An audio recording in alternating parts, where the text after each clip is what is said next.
Berjalan perlahan, lereng gunung yang dilalui termasuk terjal dan sulit dilewati. 4 wanita yang berada di dalam kereta kuda duduk santai.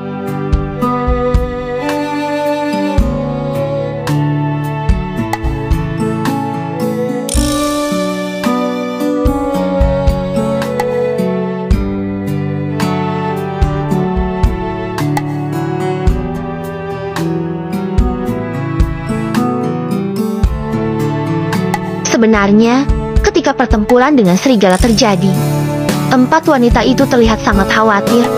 Setiap satu dari mereka, masing-masing mengawasi putra mereka. Walau mulut mereka berkata putra mereka lebih lemah dari seorang wanita, pada dasarnya, 4 wanita itu bangga pada anak-anak mereka saat melawan musuh yang lebih kuat. Walau mereka jarang berlatih, namun kemampuan tempur setiap satu dari para pemuda itu sama hebatnya. Mereka mampu melawan ahli yang ada di atas ranah mereka. Memang, fisik mereka lemah. Selain mereka adalah praktisi energi ki, bukan praktisi tubuh. 4 pemuda itu lemah, dikarenakan mereka malas berlatih. Jadi, tubuh mereka kurang terlatih untuk pekerjaan berat. 4 orang ibu itu menyadari semua ini, dan mereka tahu apa penyebabnya. Di sebuah alam yang penuh kedamaian, di era dan dunia manapun, semua akan sama.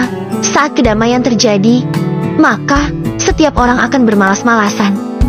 Hanya pada era kekacauanlah seorang pahlawan akan muncul. Tanpa adanya motivasi, seberbakat apapun seseorang, itu tidak akan berguna. Sedangkan orang yang memiliki motivasi walau bakat mereka kurang, mereka akan berusaha untuk menjadi kuat. 4 pemuda itu menjalani kehidupan yang mewah sebagai tuan muda. Mereka puas dengan apa yang mereka miliki. Sedikit pun tidak ada motivasi yang mereka miliki. Mereka tidak gila harta, tidak pula gila jabatan, bahkan tidak gila popularitas. Dengan minimnya ambisi itu, otomatis tidak ada motivasi yang mereka miliki untuk menjadi kuat. Menjelang hari menjadi gelap, rombongan itu tiba di sebuah kota kelas 2. Rombongan itu memutuskan untuk menginap di kota kecil itu. "Selamat datang Tuan Muda," sapa seorang pelayan pada rombongan Lang Ye. Saat itu, kereta kuda berhenti di depan sebuah penginapan yang juga menyediakan rumah makan. Lang Ye, Lang Kuo, Kuan Yu dan Yosuan turun dari kuda mereka. Di saat yang sama, 4 wanita cantik setengah baya juga turun dari dalam kereta. "Pelayan, apakah di sini masih memiliki kamar kosong?" kata Lang Kuo. "Masih Tuan Muda. Silahkan Anda mendaftarkan diri di bagian resepsionis," kata si pelayan. "Baiklah, tolong jaga dan rawat kuda kami," kata Lang Kuo. Kemudian rombongan itu menyerahkan kuda mereka pada si pelayan. 4 ibu dan 4 orang anaknya itu memasuki penginapan. Setelah memesan kamar, 8 orang itu pergi ke rumah makan yang berada di lantai bagian bawah gedung penginapan. "Saudara Lang Ho, Anda belum beristirahat," kata Lang Jie. Saat itu, Lang Jie baru tiba dan masuk ke ruangan keluarga di kediaman tuan kota. Lang Ho duduk di sebuah bangku. Di depannya terdapat sebuah meja kecil dan sebuah surat berada tepat di atas meja. Lang Ho menoleh dan menatap Lang Jie. Ia tersenyum. "Saudara Lang Jie, itu Anda. Silahkan duduk. Mari," kata Lang Ho mempersilahkan tamunya. Lang Jie pun duduk tepat di depan Lang Ho. "Saudara Lang Ho, apa yang Anda pikirkan?" kata Lang Jie, sambil mengamati raut wajah sahabatnya itu. Lang Ho tersenyum tipis. "Anda lihat dan bacalah surat ini," kata Lang Ho. Ia mengambil kertas yang ada di meja dan menyerahkannya pada Lang Jie. Lang Jie menerima surat kemudian membacanya. Saat membaca surat itu, dahi Lang Jie terkadang berkerut. Setelah selesai membaca, Lang Jie menatap Lang Ho. Lang Ho menghela nafas.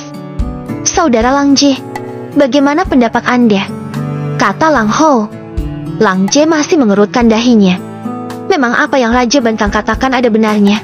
Pencurian terjadi di banyak tempat, dan di antara 4 kerajaan, wilayah utara adalah yang paling buruk mengalami masa kemarau ini, dan ini membuat akhir-akhir ini kejahatan banyak terjadi, kata Lang Jie. Tapi, bukankah sangat lucu ketika Raja mengatakan, "Apakah kita menyembunyikan penjahat kata Lang Jie. Lang Ho menghela nafas, ia menatap ke arah pintu keluar. Niat raja sangat jelas. Ia ingin kita bergerak dan menangkap para penjahat, dengan mengatakan, di antara kota-kota besar dan sekitarnya, kota kitalah yang terlihat santai. Padahal di wilayah sekitaran kitalah yang paling sering terjadi kejahatan, kata Lang Ho. Lang Jie tersenyum pahit. Memang harus diakui, akhir-akhir ini kejahatan sering terjadi, dan kebetulan kota Lang kitalah yang belum mengalami perampokan dan pencurian, kata Lang Jie. Tapi, tuduhan raja cukup serius. Jika kita tidak bergerak menangkap dan membasmi para penjahat, maka kita akan dianggap membantu dan menyembunyikan para penjahat, kata Lang Jie. Lang Jie menatap Lang Ho. Saudara Lang Ho, apakah Anda merasa Anda telah menyinggung seseorang? Kata Lang Jie. Lang Ho mengerutkan dahinya. Matanya menatap Lang Jie. Saudara Lang Jie, bagaimana Anda bisa berpikir demikian? Kata Lang Ho. Lang Jie tersenyum pahit. Andai raja memerintahkan kita untuk menangkap penjahat, bukankah ia tidak perlu melempar tuduhan? Bila kita tidak menangkap penjahat, maka akan dianggap membantu penjahat, kata Lang Jie. Lang Ho menundukkan kepalanya. Ia berpikir, merenungkan ucapan Lang Jie tadi. Apa yang Lang Jie katakan memang benar. Sebagai salah satu bagian dari klan besar, kekuatan klan Lang hanya sedikit lebih lemah jika dibandingkan dengan kerajaan. Raja tidak mungkin berani berbicara sembarangan pada salah satu dari 8 penguasa kota besar. Sebab, setiap satu dari 8 penguasa kota itu adalah bagian dari 4 klan besar dan 4 sekte besar. Dan semuanya hanya sedikit saja lebih lemah daripada kerajaan. Jika 4 klan dan 4 sekte bergabung, maka kerajaan akan menjadi lebih lemah. Lang Ho terus berpikir. Saudara Lang Jie, apakah menurut Anda, di antara klan dan sekte besar, ada yang menjadi kaki tangan kerajaan Ban? Kata Lang Ho. Lang Jie tersenyum pahit. Saudara Lang, aku yakin 4 klan mungkin tidak. Tapi, 4 sekte, siapa yang bisa menjamin? Sejak dulu, mereka selalu bertentangan dengan 4 klan, kata Lang Jie. Lang Ho menganggukkan kepalanya. Ya, Anda benar, sejak dulu 4 sekte memang lebih dekat dengan pihak kerajaan, dan tentu kerajaan akan memanfaati itu untuk memperkuat pengaruh mereka, kata Lang Ho. Lang Ho menatap Lang Jie. Ia tersenyum.